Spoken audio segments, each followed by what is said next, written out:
حضرت نوح کی قوم، ایک خاموش انجام کی کہانی۔ اندھیرا، خاموشی اور زمین پر پھیلی ایک ایسی قوم جو خود کو ناقابل شکست سمجھتی تھی۔ یہ اس وقت کی بات ہے جب زمین پر شرک، ظلم اور نافرمانی عام ہو چکی تھی۔ انسان اللہ کو بھول چکا تھا اور بتوں کے آگے جھکنے لگا تھا۔ انہی لوگوں کے درمیان اللہ نے ایک شخص کو چنا، حضرت نوح علیہ السلام۔ نوح اپنی قوم کے سامنے کھڑے تھے، چہرے پر درد، آواز میں نرمی۔ اے میری قوم، اللہ کی عبادت کرو، اس کے سوا تمہارا کوئی معبود نہیں۔ مگر جواب میں قہقہے تھے، طنز تھے اور تمسخر تھا۔ قوم کہتی تھی، یہ تو بس ایک عام انسان ہے، ہم جیسے لوگوں پر کیسے برتری پا سکتا ہے؟ یہ کوئی ایک دن کی بات نہ تھی۔ نوح نے 950 سال تک دن رات چھپ کر کھل کر اللہ کا پیغام پہنچایا، لیکن ماننے والے صرف چند لوگ۔ ہر نیا دن نوح کے لیے امید لاتا اور شام مایوسی دے جاتی۔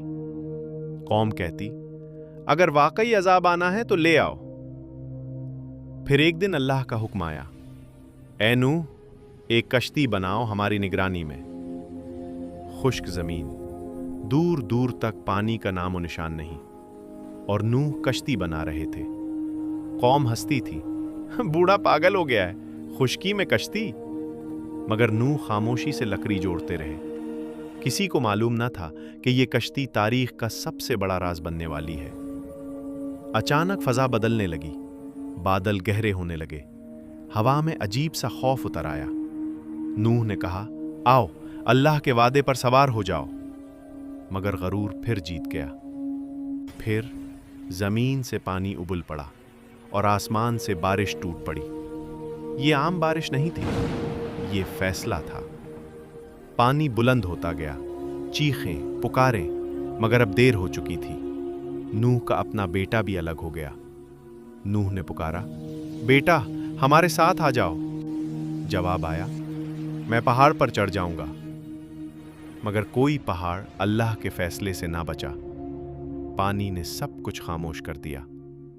جب طوفان تھما تو زمین نئی تھی، آسمان صاف تھا، اور کشتی امن کے ساتھ ٹھہری ہوئی تھی۔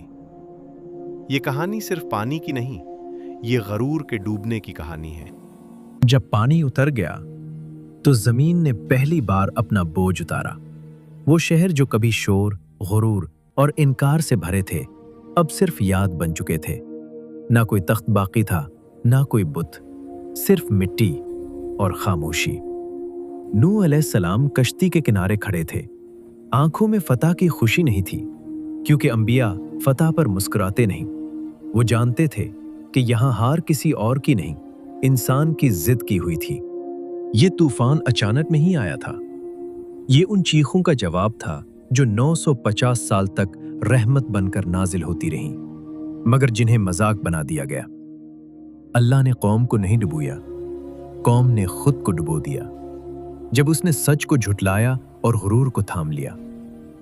یہ کہانی صرف ماضی کی نہیں، یہ آج بھی زندہ ہے، ہر اس دل میں جو سمجھتا ہے کہ مہلت ہمیشہ رہے گی۔